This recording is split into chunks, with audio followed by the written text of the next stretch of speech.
வணக்கம். சிறகடிக்க ஆசை சீரியலில் இனி என்ன நடக்க போகுது அப்படின்னு தான் பார்க்க போகிறோம். இங்கே ரோகிணிக்கு அவங்க அம்மா நிறைய கால் பண்ணியிருக்காங்க. ரோகிணி எடுக்கவே இல்லை. ஏன்னா மனோஜ் கடையில் விளம்பர ஆட் எடுக்கிறாங்க. அது போக வீட்டில் வேற அந்த சந்தோஷ் சார் கொடுத்த பணம் விஷயம் தெரிஞ்சு போச்சு. முத்து மீனாவும் ரவியும் சுருதியும் என்னெல்லாமோ பேசி இந்த அங்கிள் என்னெல்லாமோ பேசி பணத்தையும் வாங்கிட்டாங்க. அப்படிங்கிற மன உளைச்சலில் இருக்கிறாங்க ரோகிணி. இப்படி இருக்கும்போது அவங்க அம்மா கால் பண்ணணும் எடுக்கவே இல்லை. ஏற்கனவே அவங்க அம்மா கால் பண்ணும்போது எடுக்க மாட்டாங்க. அவங்களுடைய சந்தர்ப்ப சூழ்நிலை சரியில்லை அப்படின்னு சொல்லிட்டு இப்படியா இருக்குது. இப்படி இருக்கும்போது ஃபோனை பார்க்கும்போது 36 மிஸ்டு கால் கிடக்கு. ஐயோ இவ்வளோ மிஸ்டு கால் கிடக்க அப்படின்னு சொல்லிட்டு அவங்க அம்மாவுக்கு கால் பண்ணுறாங்க. சுவிட்ச் ஆஃப்னு வருது. ஐயோ சுவிட்ச் ஆஃப்னு வருது, என்னாச்சுன்னு தெரியலையே அப்படின்னு சொல்லிட்டு முழிக்கிறாங்க.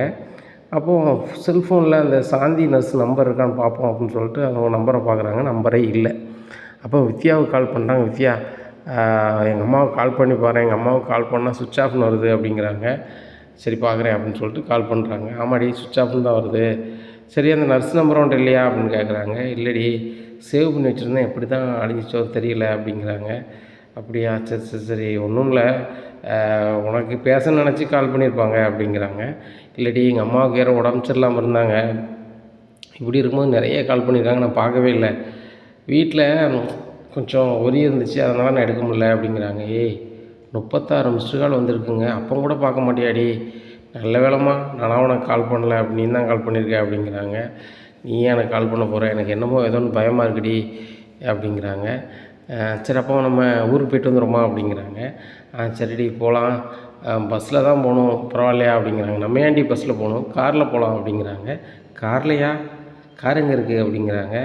என் ஃப்ரெண்டு ஒருத்தி புதுசாக கார் வாங்கினான், சரியா, அந்த காரை என் வீட்டில் தான் விட்டு போயிருக்கா. அவங்க ஊருக்கு கொண்டு போனோம்னா என் அண்ணன் வச்சுக்கிட்டு தரமாட்டாரான். அதனால் காரை என் வீட்டில் தான் விட்டு போயிருக்கா. அவள் இன்னும் 1 வாரம் கழிச்சு தான் வருவாள். 1 வாரம் வரைக்கும் காரு என்கிட்ட தான் இருக்கும். நம்ம அந்த காரில் போகலாமா அப்படிங்கிறாங்க. உனக்கு கார் ஓட்ட தெரியுமா அப்படிங்கிறாங்க. என்னடி சொல்லிட்டேன், நான் பக்காவாக ஓட்டுவேன் காரை அப்படிங்கிறாங்க.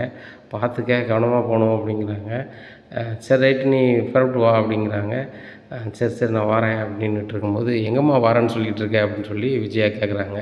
இல்லை ஆண்டி பார்லர் வரைக்கும் போக வேண்டியிருக்கு, என்னோடய ஸ்டாஃப்களுக்கெல்லாம் வந்து முக்கியமான ஆட்கள் வந்தால் எப்படி நடந்துக்கணும்னு தெரியாது, அதனால தான் வந்து நான் போகிறேன் அப்படிங்கிறாங்க. சரிம்மா போய்ட்டு வா, ஒரு சில நேரத்தில் உன்னால் போக முடியலன்னா என்னையும் அனுப்பி விடுமா, நான் பார்த்துக்கிறேன். பார்த்தல ஆண்டியை, நடன பள்ளியில் அத்தனை ஸ்டூடெண்ட் இருக்காங்க, அவங்களே மேனேஜ் பண்ணுறேன். ஒரு ஸ்டூடெண்ட்டையே நான் மேனேஜ் பண்ணும்போது அங்கே மேனேஜ் பண்ணிட மாட்டேனா அப்படிங்கிறாங்க. ஆண்டி உங்களுக்கு உண்மையாகவே நிறைய திறமை இருக்குது அப்படி இப்படின்னு ஐஸ் வைக்காங்க. நீங்கள் சின்ன வயசுலேயே வந்து நடனப்பள்ளி வச்சுருந்தீங்க அப்படின்னு சொன்னால் நீங்கள் பெரிய ஆளாக இருப்பீங்க ஆண்டி அப்படிங்கிறாங்க. ஆமாம்மா, நான் அப்போவே நடனப்பள்ளி வச்சுருந்தேன்னா பெரிய ஒரு மாப்பிள்ளையை கட்டியிருப்பேன்.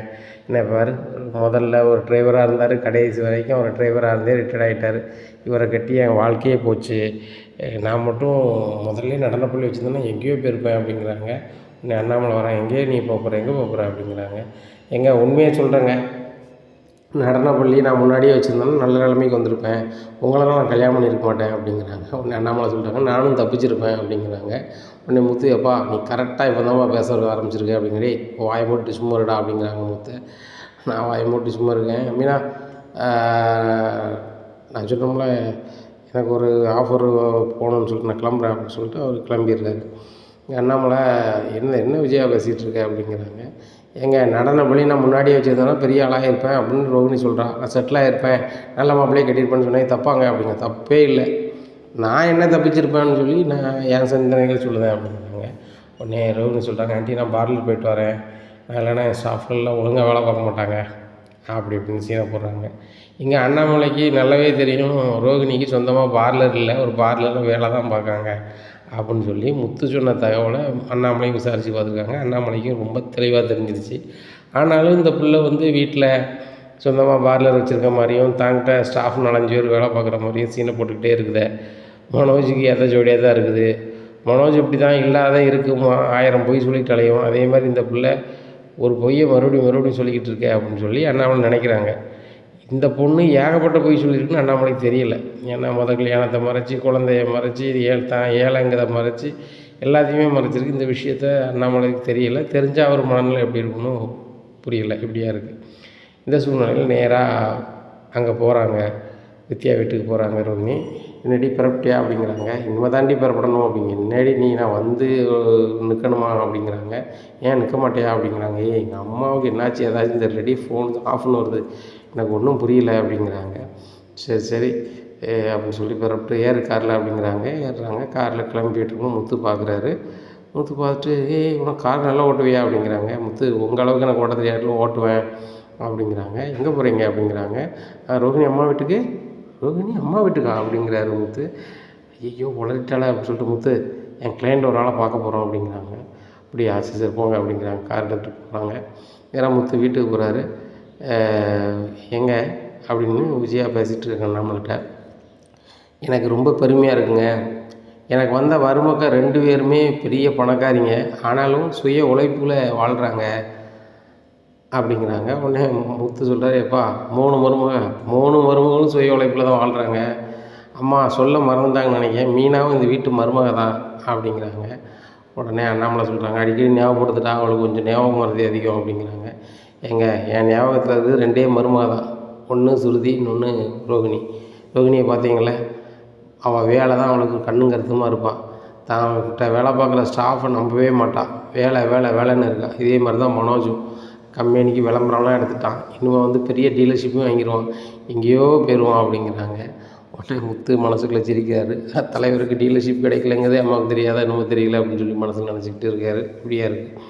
உடனே ரோகிணி பார்லர் எப்படி நடத்தா பார்த்தீங்களாங்க, ஸ்டாஃபை கூட நம்பாமல் அவள் முக்கியமான கஸ்டமராக பார்க்கணும்னு வைக்கணும்னு நினைக்க அப்படிங்கும்போது முத்து முடிக்காரு. முத்து அண்ணாமலையை பார்த்து அவன் என்னன்னு சொல்லிட்டு விட்றா நீ வேலையை பாடுறான்னு கண்ணை காமிக்கிறாரு.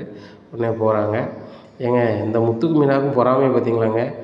மனோஜ் பெரிய அளவில் தொழில் பண்ணதான், இந்த ரோகிணி தொழில் பண்ணதானு இவங்க கடுப்பில் தான் இருக்காங்க. அதனால தாங்க அந்த கார் வாங்கணும் இந்த கார் வாங்கணும், நாங்களும் பெரிய ஆள் ஆகணும்னு சொல்லிக்கிட்டு இருக்காங்க அப்படிங்கிறாங்க. விஜயா ஒரு முனைப்பு இருந்தால் தப்பே இல்லை. ஒரு ஆள் முன்னேறாங்க, நம்மளும் முன்னேறணும், ஆக்கப்பூர்வமாக செய்து தப்பு கிடையாது. அவன் முத்து மீனாவும் நேர்மையான வழியில் தானே இது பண்ணுறாங்க, அதில் என்ன தவறு இருக்குது, அதில் நீ என்ன தவற கண்ட அப்படின்னு பேசிக்கிட்டு இருக்காங்க. அங்கே ரோகிணியும் ஒரு வித்யாவும் போயிட்டுருக்கையில் வித்யாட்ட சொல்கிறாங்க, கிறிஸுக்கு பிடிச்சதெல்லாம் கொஞ்சம் வாங்கணுண்டி அப்படிங்கிறாங்க. சரி காரன் பாடுறேன் வாங்கு அப்படிங்கிறாங்க. கிறிஸுக்கு பேட்டு பந்து, அதுக்கப்புறம் அவனுக்கு பிடிச்ச ஸ்நாக்ஸு, அவங்க அம்மாவுக்கு பிடிச்ச ஸ்நாக்ஸு, அதுக்கப்புறம் அவங்க அம்மாவுக்கு தேவையான பொருள், காதில் வந்து குளிரக்கூடாதுங்கிறது குளிர்னு அப்படி இப்படின்னு என்னெல்லாமோ வாங்குகிறாங்க. வாங்கி எல்லாத்தையும் தேவையானதை சேகரித்து காரில் கொண்டு வைக்காங்க. அவங்க ஃப்ரெண்டு காரை கொண்டு விட்டு போனது நம்மளுக்கு நன்மையாக தாண்டி இருக்குது. இன்னொரு காரில் நம்ம வாடகைக்கு நம்ம கூப்பிட்டு போனாலும் வெயிட்டிங் சார்ஜ் போடுவான், வாடகைன்னு கேட்பான். இதில் நம்ம பெட்ரோல் மட்டும் போட்டுக்கிறோம், ஒன்றும் பிரச்சனை இல்லடி அப்படிங்கிறாங்க. நானும் இறங்கும்போது வாடகை கேட்பேன் அவ்வளோதான் அப்படிங்கிறாங்க. வாடகையை உனக்கு யார் தருவா அப்படிங்கிறாங்க. நீ வாடகை தருவ தாண்டி வந்தேன் அப்படிங்கிறாங்க. உடனே நான்லாம் வாடகை தரமாட்டேன் அப்படிங்கிறாங்க. நீ தரமாட்டேன்னு எனக்கு தெரியும்டி, சாப்பாடாவது வாங்கி தருவியா அப்படிங்கிறாங்க. வா அதுக்குள்ள வயிறு பசிச்சிட்டா அப்படின்னு சொல்லி பிரியாணி கடையில் போய் பிரியாணி வாங்கி கொடுக்காங்க. சாப்பிட்டுட்டு கிறிஸ்துவும் நல்லா பிரியாணி சாப்பிடுவாண்டி, எங்கள் அம்மாவுக்கும் பிரியாணி பிடிக்கும் அப்படின்னு சொல்லிட்டு 2 பார்சல் எக்ஸ்ட்ரா வாங்கிக்கிறாங்க. வாங்கிட்டு காரில் நேராக ஊருக்கு போகிறாங்க. அங்கே வீடு அடைச்சி கிடக்கு. ரோஹிணிக்கு ரொம்பவே பயமாயிருது. ஆகா வீடு அடைச்சி கிடக்க என்னாச்சுன்னு தெரியலையே அப்படின்னு சொல்லி முழிச்சிட்டு ஒரு மாதிரி இருக்காங்க. மறுபடியும் கால் பண்ணி பார்க்குறாங்க, சுவிட்ச் ஆஃப்னு வருது. அப்போ பக்கத்து வீட்டு ஆள் வராங்க. என்னம்மா கல்யாணி எப்போ வந்த அப்படிங்கிறாங்க. இப்போ தான் வாங்க அப்படிங்கிறாங்க. உங்கள் அம்மா எத்தனை ஃபோனை பண்ணிச்சு, ஏன் ஃபோன் எடுக்கலை அப்படிங்கிறாங்க. உடனே என்னக்கா என்னாச்சு அப்படிங்கிறாங்க. ஒன்றும் ஆகலம்மா, உங்கள் சித்தி ஒரு ஆள் டெல்லியில் இருக்கோம் அப்படிங்கிறாங்க. ஆமாம் எங்கள் அம்மாவுக்கு சித்தி மகன் இருக்காங்க அப்படிங்கிறாங்க. அவங்க வீட்டில் ஏதோ ஒரு ஃபங்க்ஷனா, அவங்க அம்மா அவங்க வீட்டுக்கே போக மாட்டேங்குன்னு சொல்லி அவங்க கார்லேயே கூப்பிட வந்திருக்காங்க, அங்கேருந்து இங்கே வந்திருக்காங்க. அப்போ என் மாவட்ட சொல்லிட்டு போனால் தான் நல்லா இருக்கும்னு சொல்லிட்டு உனக்கு கால் பண்ணிகிட்டே இருந்துச்சு. அப்போ ஃபோனு எடுக்கணும்னா உன் ஃபோனாக தாம்மா, என் நம்பர் எடுக்க மாட்டாங்க, உன் நம்பர்லேயே எடுப்பலான்னு சொல்லிட்டு என் நம்பர்லேருந்து 2 3 கால் பண்ணிச்சு. அப்போ தான் எனக்கு தெரியும். அப்போ அவங்க சித்தி ரொம்ப நாளுக்கு வந்தப்புறம் சொல்லிச்சு, நான் டெல்லிக்கு கூட்டி போகிறேன் வைக்கேன் அப்படின்னு சொல்லிச்சு. சரி கூட்டி போய்ட்டு வாங்கக்கா அப்படின்னேன். அதான் சரி மாவட்ட சொல்லிட்டு போகிறேன், ஒரு வேளை என்னை பார்க்குங்க வந்தால் என்ன செய்ய அப்படின்னாங்க. இப்போ நீனும் அதே மாதிரி ஃபோனை எடுக்கலை, தெரியாமல் தான் வந்து நிற்க பொழுது என்ன அப்படிங்கிறாங்க. எங்கள் அம்மா நம்பரு சுவிட்ச் ஆஃப்னு வருது அப்படிங்கிறாங்க. சரி அப்போ உங்கள் சித்தி பேர் என்ன பேர் ஏதோ சொன்னாங்க, மல்லிகாவா, இந்த மல்லிகா சித்திக்கு கால் பண்ணி கேட்க வேண்டியதானே அப்படிங்கிறாங்க. அவங்க நம்பர் என்கிட்ட இல்லையே அப்படிங்கிறாங்க. என்னம்மா நீ, உங்கள் அம்மா நம்பரு சுவிட்ச் ஆஃப்னு வருது, உங்கள் சித்தி நம்பரும் உங்கள்கிட்ட இல்லையா? சரி உங்கள் 4 வீடு தள்ளி உங்கள் மாமா ஒரு ஆள் இருக்கார்ல, உங்கள் சொக்காரன், அவர் வீட்டில் இருக்கும்ல அப்படிங்கிறாங்க. சரி நான் அங்கே போய் வாங்கிட்டு வரேன் அப்படின்னு சொல்லிட்டு ரோகிணி போகிறாங்க. வித்யா கார்லேயே உட்காந்துருக்காங்க. நேராக மாமா வீட்டுக்கு போகிறாங்க. என்ன கல்யாணி வா, எப்படி இருக்க அப்படிங்க. நல்லா இருக்கேன் அப்படிங்கிறாங்க. சரி மெட்ராஸில் தான் இருக்கேன், எந்த இடத்துல இருக்குன்னு சொல்லு, வந்தால் போனால் பார்த்துக்கிட்டு தான் அப்படிங்கிறாங்க என் மாமா வீட்டில். அவங்க தப்பான அட்ரஸை எழுதி கொடுக்காங்க. ஏன்னா ரோஹிணி தான் பெரிய கில்லாடியே, கில்லாடியோட தான் பயங்கரமாக போவாங்களே அப்படின்னு சொல்லிட்டு எழுதி கொடுத்துட்றாங்க. எழுதி கொடுத்துட்டு இங்கே வராங்க. வந்துட்டு அந்த ஃபோன் நம்பருக்கு கால் பண்ணுறாங்க. சித்தி அப்படிங்கிறாங்க. ஏய் எங்கடி இருக்க அப்படிங்கிறாங்க. இங்கே ஊருக்கு வந்தேன், அம்மாவை பார்க்க வந்தேன், அம்மா இல்லை. நான் வந்துட்டு இங்கே வந்து கேட்கையில் பக்கத்து வீட்டில் சொல்கிறாங்க அம்மா வந்து டெல்லிக்கு போயிருக்காங்கன்னு சொல்லிட்டு அப்படிங்கிறாங்க. ஆமாடி, இங்கே தான் கூப்பிட்டு வந்தேன், அக்கா வந்து தனியாகவே இருக்குல்ல, எங்கள் கூட வந்துருந்தால் நல்லாயிருக்கும்னு பார்த்தேன். இங்கே ஒரே பொல்யூஷன்டி, இங்கே பயங்கரமாக தூசியாகிருச்சு, அக்காளுக்கு சுவாசிக்க முடியல. என்ன அக்கா வந்து இங்கே இருக்க முடியல வைக்க முடியலன்னு சொல்லுது. அதனால் ஊருக்கு தான் கூப்பிட்டு வரணும். நான் ஊருக்கு கூப்பிட்டு வந்த பிறகு சொல்லுதேன், நீ வா. என்றைக்கு கூப்பிட்டு வரீங்க அப்படிங்கிறாங்க. இன்றைக்கி அக்கா கிளம்பணுன்னுட்டு இருக்கு, நான் அக்காட்ட ஃபோனை கொடுக்கேன் அப்படின்னு சொல்லிட்டு அக்காட்ட ஃபோனை கொடுக்குறாங்க. கல்யாணி எப்படி இருக்க அப்படின்னு சொல்லி கல்யாணி அம்மா பேசுகிறாங்க. என்னம்மா நீ சொல்லாமல் குறையாமல் நீ டெல்லிக்கு போயிருக்க அப்படிங்கிறாங்க. ஏய் நான் முன்னாடி போனேன், என் தங்கச்சி வந்து கூடமா நான் என்ன செய்ய முடியும், உனக்கு எத்தனை ஃபோன் பண்ணியிருக்கேன்டி, 36 ஃபோன் பண்ணியிருக்கேன், ஒத்த ஃபோன் எடுத்து பதில் பேச மாட்டியாடி அப்படிங்கிறாங்க. ஏம்மா என் சூழ்நிலை அப்படிமா அப்படிங்கிறாங்க. என்னாலும் கல்யாணி இப்படி தான் சொல்லுதேன், என் சூழ்நிலை அப்படி, என் சூழ்நிலை அப்படிங்க. என்றைக்கு தான் உன் சூழ்நிலை மாறுமோ, என்றைக்கு தான் உன் புருஷன்கிட்ட உண்மையை சொல்லுவியோ, என்றைக்கு தான் கிறிஸ்தவன் பக்கத்தில் வச்சுக்க போறியோ, அது எனக்கு தெரியலை. எனக்கும் சுத்தமாக முடியலடி, இங்கே ரொம்ப வந்து தூசியாக இருக்குது, என்னால் சுவாசிக்க கூட முடியல, ரொம்ப கஷ்டமாக இருக்குது. அதனால் ஊருக்கே என்னை கூப்பிட்டு போக சொல்லிட்டேன்டி. அவங்க பேசாமல் என்ன இருங்காங்க, இவங்களுக்கு பழகிடுச்சு, எனக்கு இங்கே சுவாசிக்க முடியல. சிட்டின்னு தான் பேர், அவ்வளவு தூசியாக இருக்குது, எனக்கு இங்கே இருக்க முடியல. நம்ம கிராமத்தில் அவ்வளோ சுகாதாரமாக இருக்குது, சுவாசிக்க அவ்வளோ நல்லா இருக்குது, நாங்கள் இருக்கலை, அதை நீ கூட்டி போகணுன்னு சொல்லியிருக்கேன், நீ ஃபோன் பண்ணி சீக்கிரம் நீ கூப்பிட்டு கொண்டு ஊரில் விட சொல்லிடி அப்படிங்கிறாங்க. சரிம்மா நீ சித்திட்ட ஃபோனை கொடு அப்படிங்கிறாங்க. சித்தி நான் கல்யாணி பேசுகிறேன், அம்மாவுக்கு அங்கெல்லாம் இருந்துக்க மாட்டாங்க, நீங்களாம் அங்கே பழகிட்டேங்க சித்தி, அவளுக்கு வந்து எங்கள் அம்மாவுக்கு வந்து அப்படிலாம் பழக்கம் இல்லை, கொஞ்சம் கிராமத்தில் கொண்டு விட்டுருங்க அப்படிங்கிறாங்க. கிராமத்தில் கொண்டு விடுது ஒன்றுமே பிரச்சனை இல்லை கல்யாணி, அங்கேயும் அக்கா ஒத்தியில் தானே இருக்குது, நீ மெட்ராஸில் இருக்கங்க, கல்யாணம் முடிக்காமல் தனியாக தான் இருக்க, உங்கள் அம்மாவை கூப்பிட்டு உங்க கூட வச்சுக்கிட்டானே உனக்கும் பாதுகாப்பாக இருக்கும், உன் பையனுக்கும் ஒரு சந்தோஷமாக இருக்கும், உங்கள் அம்மா ரொம்ப கஷ்டப்படுது அப்படிங்கிறாங்க. இங்கே ரோகிணிக்கு கல்யாணம் ஆனது கூட அவங்க சித்திக்கு தெரியாது. ஏன்னு கேட்டால் கல்யாணம் முடிஞ்சிச்சின்னா உங்கள் வீடு எங்கே இருக்குது, உன் புருஷன் பேர் என்ன பேர், கூட்டி வர மாட்டேங்கன்னு கேட்பாங்களேன்னு சொல்லிட்டு அவங்க அம்மாவும் சொல்லலை, ரோகிணி ஒரு பொழுதும் சொல்லலை. இப்படியா இருக்கும்போது சரி நான் உங்கள் அம்மாவை கூப்பிட்டு வரேன், ஆனால் இந்த 2 நாளைக்கு அவங்க இங்கே இருந்து ஆகணும், இங்கே 2 நாள் எனக்கு வேலை இருக்குது, அதுக்கப்புறம் அவங்க அம்மாவை கூப்பிட்டு கொண்டு ஊரில் விட்டுறேன் அப்படிங்கிறாங்க. சரி சித்தி அப்படின்னு சொல்லிட்டு ஃபோனை வைக்கிறாங்க. என்னடி என்னாச்சு அப்படிங்கிறாங்க. எங்கள் அம்மா டெல்லியில் இருக்காங்க, அங்கே ரொம்ப தூசியாக இருக்கா, அதனால் எங்கள் அம்மாவுக்கு சுவாசிக்க முடியல வைக்கலன்னு சொல்கிறாங்க அப்படிங்கிறாங்க. அங்கே என்ன தூசி அப்படிங்கிறாங்க. ஏய் சுற்றி இருக்கிற பக்கத்து மாநிலத்தில் வந்து இந்த விவசாய பொருட்கள் வந்து அறுவடை பண்ண பிறகு அதை வந்து கொளுத்தி விடுவாங்க பொழுது, அது கொளுத்தி விட்டோன்னா அதில் உள்ள தூசி புறம் பறக்கும் பொழுது, இப்போ கோதுமை நெல்லாம் இது பண்ணுறாங்கள, அந்த விவசாயிகள் வந்து அதை வந்து நிலத்தை சுத்தப்படுத்தணும்னு சொல்லிட்டு அவங்க விழிப்புணர்வு இல்லாமல் அதை பண்ணுவாங்க பொழுது, அதனால் நிறைய காற்று மாசு அப்படி இப்படி நிறைய வாகனங்களும் இருக்குல்ல, கட்டுப்பாடு இல்லாமல் போகிறதுனால அங்கே நிறைய காற்று மாசாக இருக்கும் பொழுது, இதனால் எங்கள் அம்மாவுக்கு சுவாசிக்க முடியல, அதனால் கிராமத்துக்கே கொண்டு விட்டுரு அப்படின்னு எங்கள் சித்திகிட்ட சொல்லியிருக்கு. நானே எங்கள் சித்திகிட்ட சொல்லிட்டேன், 2 நாளில் கொண்டு இங்கே விடுதான்னு சொல்லியிருக்காங்க அப்படிங்கிறாங்க. உண்மையிலே கிராமத்து நாகரிகம் தாண்டி. கிராமத்தில் வந்து பெரிய அளவில் வசதி இருக்காது, இந்த மாதிரி நம்மளுக்கு பெரிய பெரிய ஆஸ்பத்திரியோ பெரிய தியேட்டரோ மாலோ சூப்பர் மார்க்கெட்டோ என்னத்தையோ பெரிய அளவில் இருக்காது, சின்ன சின்ன கடை அந்த மாதிரி இருக்கும், ஆனால் ஆரோக்கியம் அதிகமாக இருக்கும் நடி அப்படிங்கிறாங்க. ஆமாம் வித்யா, சின்ன பிள்ளைகள்லாம் வந்து நாங்கள் கிராமத்தில் ஆடுவோம் ஓடுவோம், ஒரு நோய் ஒன்றும் பிரச்சனை இருக்காது. இப்போ நம்ம நகரத்தில் சத்தான உரம் தான் சாப்பிட தான் வைக்கும், எல்லாம் இது பண்ணுதோம், ஆனால் 1000 சீக்குவல் வருது, என்ன செய்ய அப்படிங்கிறாங்க. சரி கவலை விடு, உங்கள் அம்மா வந்து நல்லா இருக்காங்க, 2 நாளைக்கு வந்துடுவாங்கன்றாங்கள, ஒன்றும் பிரச்சனை இல்லை. சரிடி இவ்வளோ பண்ண வேண்டியதுக்கே இது யாருக்கு கொடுப்ப, 2 பார்சல் வேறு வாங்கியிருக்க பிரியாணி அப்படிங்கிறாங்க. திண்ணி மாடி நீ இருக்கலாம் சாப்பிடு அப்படிங்கிறாங்க. சரி உங்கள் வீட்டு சாவி எங்கே இருக்குன்னு கேளுடி, இவ்வளோ தூரம் வந்தாச்சு, இந்த வெயிலுக்குள்ளெலாம் திரும்பி போனால் கஷ்டமாக இருக்கும்டி அப்படிங்கிறாங்க. வீட்டு சாவி எங்கே இருக்குன்னு தெரியும் அப்படின்னு சொல்லிட்டு ஒரு ஓரமாக சாவி எடுத்து கதவை திறக்காங்க. ஏய் வீட்டு சாவி எங்கே இருக்குன்னு தெரிஞ்சுக்கிட்டு தான் நீ வீட்டு வாசலே வச்சு என்ன பேசிகிட்டு இருக்கியா அப்படிங்கிறாங்க. ஆமாடி அப்படிங்கிறாங்க. உன்ன மாதிரி ஆளை பார்க்கலடி, இப்போ கதவை திறடி அப்படிங்கிறாங்க. கதவை திறந்துட்டு ஏசியை போட்டு விட்றி அப்படிங்கிறாங்க. எங்கள் வீட்டில் ஏசிலாம் அங்கே கிடையாதுடி அப்படிங்கிறாங்க. சரி ரோகிணி ஃபேனையாவது போட்டுவிடு அப்படிங்கிறாங்க. ஃபேனை போட்டு விட்றாங்க. எப்பா நான் சுகமாக இருக்குது அப்படின்னு சொல்லிட்டு சோஃபாவில் படுத்துக்கிறாங்க. ஒரு 1/2 தூங்கிக்கிறேன்டி அப்படிங்கிறாங்க. சரி தூங்கு அப்படிங்கிறாங்க. வீட்டை அப்புறம் சுத்தம் பண்ணுறாங்க ரோகிணி. பரவாயில்லையே வீட்டெலாம் சுத்தம் பண்ணுறிய, உங்கள் வீட்டில் எதுவுமே பண்ண மாட்டேறேன் அப்படிங்கிறாங்க. இதனடி எங்கள் வீடு அப்படிங்கிறாங்க. நான் பண்ண தானே செய்கிறேன் அப்படிங்கிறாங்க. உங்கள் வீடுனா உங்கள் வீட்டை சொல்லடி, மாப்பிள்ளை இருக்கார்ல உன் அருமை நாயகன் மனோஜ், அந்த வீட்டை நீ ஒன்றும் சுத்தம் பண்ண மாதிரில அப்படிங்கிறாங்க. நான் எதுக்கு பண்ணணும், அந்த வீட்டில் சம்பளமே வாங்காத வேலைக்காரி மீனான்னு ஒருத்தி இருக்காள், அவள் சுத்தம் பண்ணுவா.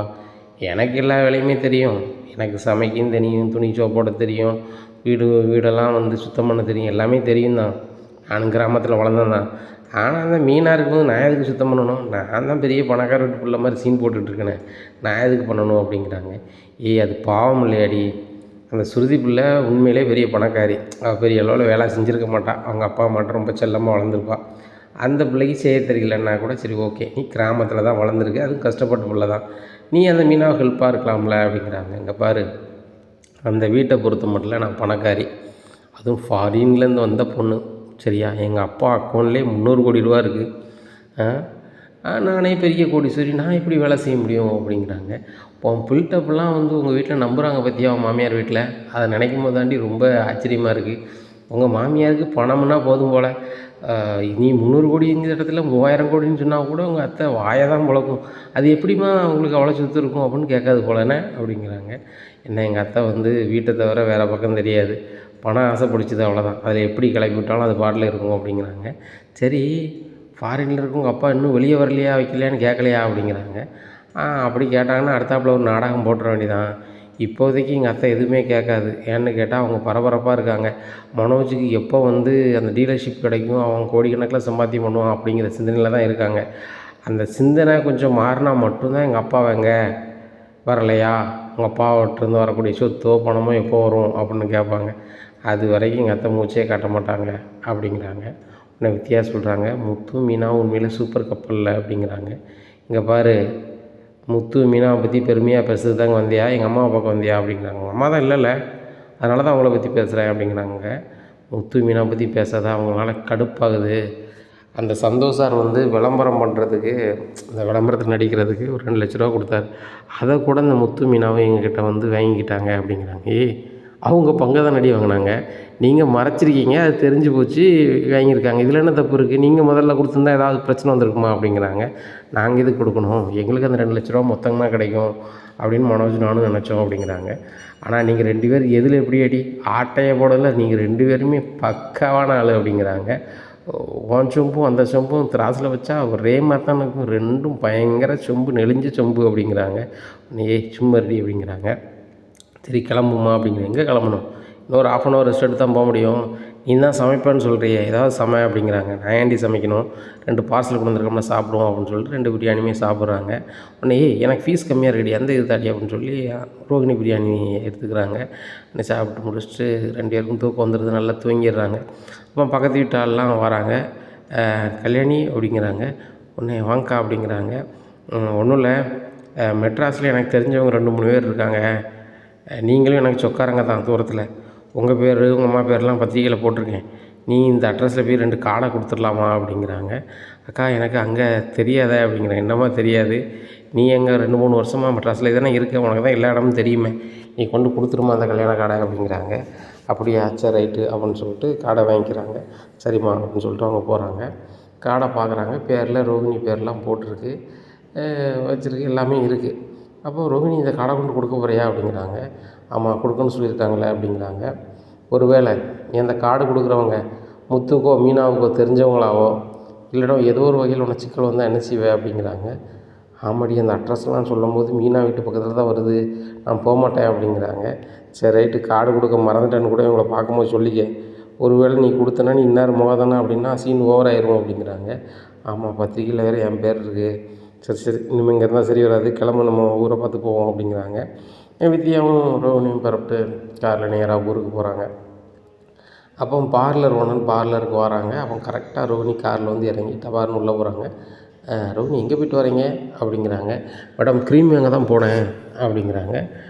சரி க்ரீம் வாங்கிட்டீங்களா அப்படிங்கிறாங்க. மேடம் க்ரீம் எதுவுமே சரியில்லை, அதெல்லாம் போட்டால் வந்து சரியே வராது, கஸ்டமருக்கு திருப்தியாகவே இருக்காது, அதனால தான் மேடம் வேண்டான்னு வந்துட்டேன் அப்படிங்கிறாங்க. சரி ரோகிணி, இப்படியே வந்து கஸ்டமருக்கு பிடிச்சமான க்ரீமை வைங்க, ஒன்றும் பிரச்சனை இல்லை. நம்மளுக்கு லாபம் முக்கியம் இல்லை, நம்ம பிராண்ட் நேம் தான் முக்கியம் அப்படிங்கிறாங்க. சரி மேடம் சரி மேடம் அப்படிங்கிறாங்க. சரி ரோகிணி, கல்லால் எவ்வளோ இருக்குன்னு பாருங்கள் அப்படிங்கிறாங்க. எண்ணி பார்க்குறாங்க. ஒரு 30,000 இருக்குது மேடம், 30,000 இருக்குது அப்படிங்கிறாங்க. அதை கொடுங்க, எழுதி வச்சுக்கோங்க அப்படிங்கிறாங்க. சரி நான் கிளம்புறேன் அப்படின்னு சொல்லிட்டு அவங்க போயிடுறாங்க. எப்பா தப்பிச்சோம், கொஞ்சம் கரெக்டாக வந்தோம், இல்லைன்னா அவ்வளோதான் அப்படிங்கிறாங்க. வித்தியா பின்னாடியே வராங்க. என்னடி ஓனர்கிட்ட மாட்டலையா அப்படிங்கிறாங்க. இல்லடி சமாளிச்சிட்டேன் அப்படிங்கிறாங்க. பாரேன் உன் நேரம் பயங்கரமாக இருக்குது, அதனால் சமாளிச்சிட்டேன் அப்படின்னுட்டு இருக்கும்போது ஒரு கஸ்டமர் வராங்க. ஒரு 1000 வந்து கொடுத்துட்டு போகிறாங்க. அப்போ விஜயா வராங்க. ரோஹிணி அப்படின்னு வராங்க. ஆஹா, ஓனர் நல்ல வேலை போயிட்டாங்க, இப்போ தான் வராங்க. சொல்லுங்கள் தே அப்படிங்கிறாங்க. ஏம்மா ஒரு 1000 தேவைப்படுது தாம்மா அப்படிங்கிறாங்க. சரியா தே அப்படின்னு சொல்லிட்டு ரொம்ப தோரணையாக கல்லாலேருந்து எடுத்து கொடுக்காங்க. உடனே என் மருமக பார்லர் வச்சுருக்க போய் நான் கேட்கும் போதெல்லாம் பணம் அள்ளி அள்ளி தராள அப்படின்னு சொல்லிட்டு போயிட்டு வரமா பருதி கிளம்பும் அப்படின்னு சொல்லிட்டு கிளம்பி போகிறாங்க. இண்டி உங்கள் ஓனரு கரெக்டாக பணத்தை எடுத்துகிட்டு போகிறாங்க. ஒரு கஸ்டமர் வராங்க, 1000 கொடுக்காங்க. அதே 1000 தூக்கி கொடுக்க. ஒருவேளை உங்கள் ஓனர் தூக்கிட்டு போன பிறகு ஒன்றுமே இல்லாதவங்க உங்கள் அத்தை வந்தால் என்ன செஞ்சுருப்பேன் அப்படிங்கிறாங்க. உன் பேக்கில் இருந்து பணத்தை எடுத்து கொடுத்துருப்பேன் அப்படிங்கிறாங்க. ஓ உங்கள் அத்தை கேட்டால் கொடுத்துருவியா அப்படிங்கிறாங்க. ஏய் ஒரு கதையை சமாளிச்சிட்ருக்கேன்னா அது தொடர்ச்சியாக சமாளிச்சுட்டு இருக்கணும், அது லாபம் நட்டத்தெல்லாம் பார்க்கக்கூடாது, புரியுதா அப்படிங்கிறாங்க. உடனே ஸ்டாப் பண்ணி பார்க்குறாங்க. நீங்கள் என்ன நீங்கள் வேடிக்கை பார்த்துட்ருக்கீங்க, உள்ளே போய் வேலையை பாருங்கள் அப்படிங்கிறாங்க. சரி மேடம் அப்படின்னு சொல்லிட்டு போகிறாங்க. ரோஹிணி உன் காட்டில் கடும் மழை தான், ஓன் பார்லர் இல்லை, உன் சௌரியத்துக்கு கல்லால் காசு எடுக்க வைக்க அப்படி இப்படிங்கிறாங்க. ஏய் ஓனர் வந்து அப்படி சீன் போடணுண்டி, சீன் போட்டால் தான் வந்து ஓனர் நம்மளை நம்புவாங்க. இப்போ டபார்னு நான் திணறணுன்னு வச்சுக்கோயேன், என் நடிப்பை அவங்க நம்பலன்னு வச்சுக்கோ, நான் மாட்டிப்பேன். அதான் சொன்னேன், பார்லருக்கு சம்மந்தமாக க்ரீம் வாங்க போனேன் மேடம் அப்படின்னு சொன்னேன். எனக்கே தெரியும் க்ரீம் எங்கே அப்படின்னு கேட்பாங்க. மேடம் க்ரீமெல்லாம் சரியில்லை அப்படின்னா அவங்க நம்பிடுவாங்க.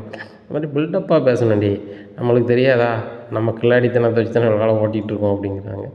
அதுவும் சார் தான் அப்படி இப்படின்னு சொல்லிகிட்டு இருக்காங்க. சரி எனக்கு கொஞ்சம் அழகுபடுத்தி விடுறீ அப்படிங்கிறாங்க. உனக்கு அழகுபடுத்தணும்னா பைசா கொடுத்துட்டு அழகுபடுத்திடுவோம் அப்படிங்கிறாங்க. ஏய் எனக்கே காசாடி அப்படிங்கிறாங்க. சும்மா சொன்னடி போ அப்படின்னு சொல்லிட்டு பார்லர் வேலையெல்லாம் பண்ணி விட்றாங்க. வித்யா நல்லாவே தூங்கிடுறாங்க. வித்யாவுக்கு வேலைக்கு நேரம் ஆகுது, அவங்க மறந்துடுறாங்க. அவங்களுக்கு 4 மணி ஷிஃப்ட்டு, மணி 4:30 ஆயிடுச்சு. அங்கே ஆஃபீஸ்லேருந்து ஃபோன் வருது. என்ன வித்யா நீ வேலைக்கு வரலையா அப்படிங்கிறாங்க. உடனே வரணும் அப்படிங்கிறாங்க. எத்தனை மணிக்கு வரணும் அப்படிங்கிறாங்க. ஐயோ மணியை பார்க்காங்க. வந்துடுறேன் சார் அப்படிங்கிறாங்க. இப்படி தொடர்ச்சியாக நீங்கள் வராமல் இருக்க, டைம் மாறி மாறி வர, சில நேரம் லீவ் போட்டதை சொல்லாமல் முடியாமல் இப்படி பண்ணால் உனக்கு வேலை இருக்காது பார்த்துக்கோ, உங்கள் வேலையை காலி பண்ணிடுவேன் வச்சிடும் அப்படி இப்படிங்கிறாங்க அங்கே வேலை பார்க்குற அதிகாரிகள். மேடம் வேலையை மட்டும் இது பண்ணிடுறாங்க, உடனே வந்துடுறேன் அப்படின்னு சொல்லிட்டு வித்யா போயிடுறாங்க. அங்கே வேலையை போய் பார்த்துட்றாங்க. இப்படியா இருக்குது. இங்கே ரோஹிணி வீட்டுக்கு போகிறாங்க. இந்த சூழ்நிலையில் நைட்டுக்கான ஒரு ஃபோன் வருது. அவங்க சித்திகிட்டு இருந்து, ரோஹிணி சொல்லுதும் தப்பான செய்யாத, அவங்க அம்மாவுக்கு சுத்தமாக முடியல, மூச்சு விட முடியல, அதனால் ஊருக்கு தான் கொண்டு வந்துட்டுருக்கேன். இங்கே ஏதாவது ஒரு ஆஸ்பத்திரியில் சேர்த்துலான்னு பார்த்தா இங்கே வேண்டாம், நீ ஊரில் கொண்டு சேர்த்துரு அப்படின்னு நீ சொல்லிட்டாங்க. எனக்கு ஒன்றும் ஓடலை, அதனால் வந்துட்டுருக்கோம் ஃப்ளைட்டில். நாங்கள் வந்து நாளைக்கு காலையில் வந்து ஊருக்கு வந்து ஊர்லேருந்து பக்கத்துலேயே ஒரு ஆஸ்பத்திரியில் சேர்த்துருவேன். எனக்கும் உடனே இருக்க முடியாது கூட. எனக்கு ஒரு நாள் இருந்துக்கலாம், 2 நாளுக்கு கூட ஒரு ஆள் யாரையாவது வைக்கணும். நீ வந்துடுவியா கல்யாணி அப்படிங்கிறாங்க. எங்கள் கல்யாணிக்கு ஒன்றும் ஓடலை, எங்கள் அம்மாவுக்கு வேறு ஒன்றும் இல்லையா அப்படிங்கிறாங்க. ஒன்றும் இல்லை, அவங்களுக்கு சுவாசிக்க பிரச்சனை கொடுத்தாங்க, வேறு ஒன்றும் கிடையாது அப்படிங்கிறாங்க. சரி ரைட்டு அப்படிங்கிறாங்க. இங்கே ரோகிணி ரொம்பவே யோசிக்காங்க. 2 நாள் எப்படி அம்மா கூட இருக்கிறது, எப்படி நம்ம பிளான் பண்ணலாம் அப்படி இப்படின்னு சொல்லிட்டு ரொம்ப யோசிக்கிறாங்க. அப்போ மனோஜ்கிட்ட பையன் பேச்ச ஆரம்பிப்போமே அப்படின்னு சொல்லிட்டு, மனோஜ் அப்படிங்கிறாங்க. என்ன அப்படிங்கிறாங்க. நம்ம ஷோரூமுக்காக விளம்பரம் எடுத்தோம் வச்சோம், அது நல்லா வரும்னு நினைக்கிறேன். ஆமாம் ரோகிணி, கண்டிப்பாக நம்மளுக்கு டீலர்ஷிப் மட்டும் வந்துட்டு இந்த விளம்பரமும் நல்லா ரீச் ஆகிடுச்சுன்னா நம்ம நல்லா வந்துடலாம் அப்படிங்கிறாங்க. இதே மாதிரி நான் என் பார்லர் இன்னொரு பார்லர் ஆரம்பிக்கலான்னு இருக்கேன். அதை ஆரம்பிக்கிறதுக்கு முன்னாடி என் பார்லரில் என்னெல்லாம் இருக்குது அப்படின்னு சொல்லி ஒரு விளம்பரம் மாதிரி பண்ணலான்னு இருக்கேன் அப்படிங்கிறாங்க. ரோகிணி ரொம்ப சூப்பர் ஐடியா, அதை பண்ணால் செமையாயிரும் அப்படிங்கிறாங்க. சரி அப்போ நம்ம வீட்டிலேருந்து எல்லாமே பண்ணிடலாமா அப்படிங்கிறாங்க. என்ன மனோஜ் பேசிகிட்டு இருக்க, அது லாய்க்கப்படாது வா அப்படின்னு சொல்லிட்டு ஹாலில் போகிறாங்க. ஆண்டி நான் எல்லார்ட்டையுமே பேசணும் அப்படிங்கிறாங்க. ஏன்னு கேட்டால் இவங்க சீனை போட்டால் தான் வந்து 2 நாளைக்கு இந்த வீட்டுக்கு வராமல் இருக்க முடியும். அப்போ ஆண்டி அங்கிள் மட்டும் தான் பேசணும், நானும் என் பார்லருக்கு சொந்தமான பார்லருக்கு வந்து விளம்பரம் பண்ணலான்னு இருக்கேன் அப்படிங்கிறாங்க. இதை கேட்டால் முத்து எப்பா அப்படின்னு சொல்லிட்டு கொஞ்சம் அப்படி ஸ்டக்காராரு. நம்மளை தலையை காட்டுறாரு. சும்மா இருடா முத்து, எதுவுமே பேசாத அப்படின்னு சொல்லிட்டு. என்னம்மா சொல்லு அப்படிங்கிறாங்க. இல்லை அங்கிள், மனோஜினுடைய ஷோரூமுக்கு வந்து விளம்பரம் எடுத்தாங்க, அது நல்லபடியாக வரப்போகுது, அதில் மாற்றிக்கிறது இல்லை. அது நல்ல விளம்பரம் நல்லா ரீச் ஆகிடுச்சுன்னா வியாபாரம் அதிகம் ஆகும். டீலர்ஷிப் கிடச்ச பிறகு கேட்கவே வேண்டாம், ரொம்ப சூப்பராகவே வந்துடுவார். இதே மாதிரி என் பார்லரும் இன்னொரு பார்லரும் ஆரம்பிக்கலான்னு இருக்கேன். பார்லர் ஏற்கனவே இருக்குது, இன்னொரு பிரான்ச்சு ஆரம்பிக்கலான்னு இருக்கேன். அதுக்கு முன்னாடி ஒரு விளம்பரம் பண்ணலான்னு இருக்கேன் அங்கிள். இதுக்கு பாம்பேயில் ஒரு மாடலை பேசியிருக்கேன், அவங்கள பார்க்க போகிறேன். அது போக ஒரு டைரக்டரும் வராரு, 2 நாளில் அந்த விளம்பரத்தை எடுத்துட்டு வரலான்னு இருக்கேன் அப்படிங்கிறாங்க.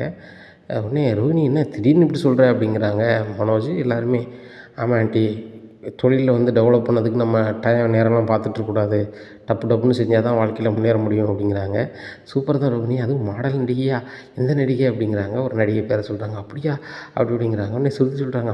அவங்கன்னா நிறைய கேட்பாங்களே அப்படிங்கிறாங்க.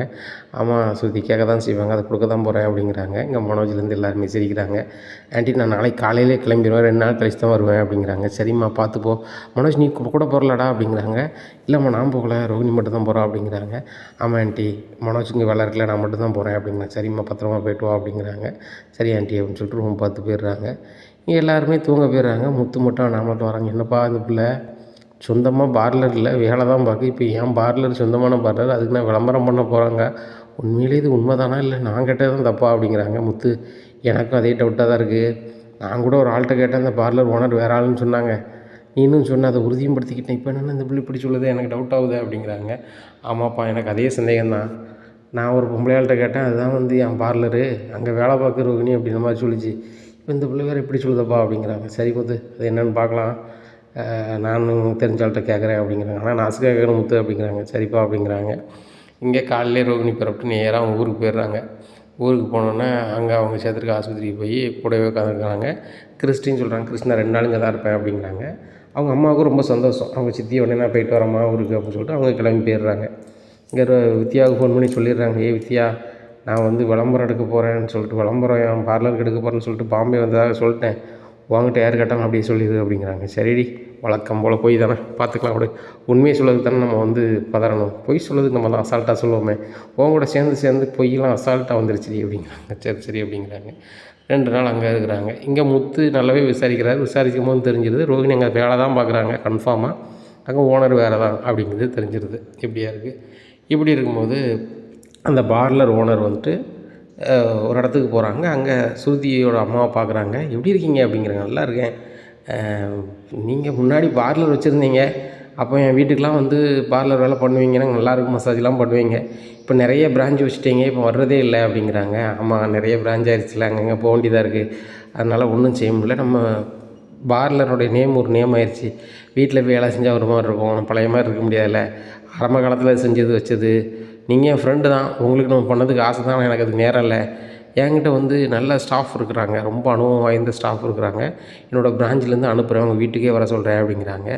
இல்லை வீட்டில் வச்சு பார்லர் வேலை பார்த்தா வீட்டுக்கார ஏதாவது சொல்லுவாங்க, பிள்ளையே கல்யாணம் ஆயிடுச்சு, இப்போ என்ன அப்படி பண்ணிகிட்ருக்கு இப்படி பண்ணிகிட்ருக்குன்னு சொல்லுவாங்க, என் கெஸ்ட் ஹவுஸ் தெரியுமில்ல அப்படிங்கிறாங்க.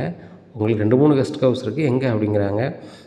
கிண்டியில் இருக்குல்ல, அந்த ஹவுஸோட அட்ரஸ் தரேன், அங்கே நாளைக்கு வர சொல்லலாமா அப்படிங்கிறாங்க. கண்டிப்பாக வர சொல்லிடுறேன் அப்படின்னு சொல்லிட்டு ரோஹிணி கால் பண்ணுறாங்க ஓனர். ஆஹா, பார்லர் ஓனர்லாம் ஃபோன் பண்ணுறாங்கன்னு சொல்லிட்டு, மேடம் அப்படிங்கிறாங்க.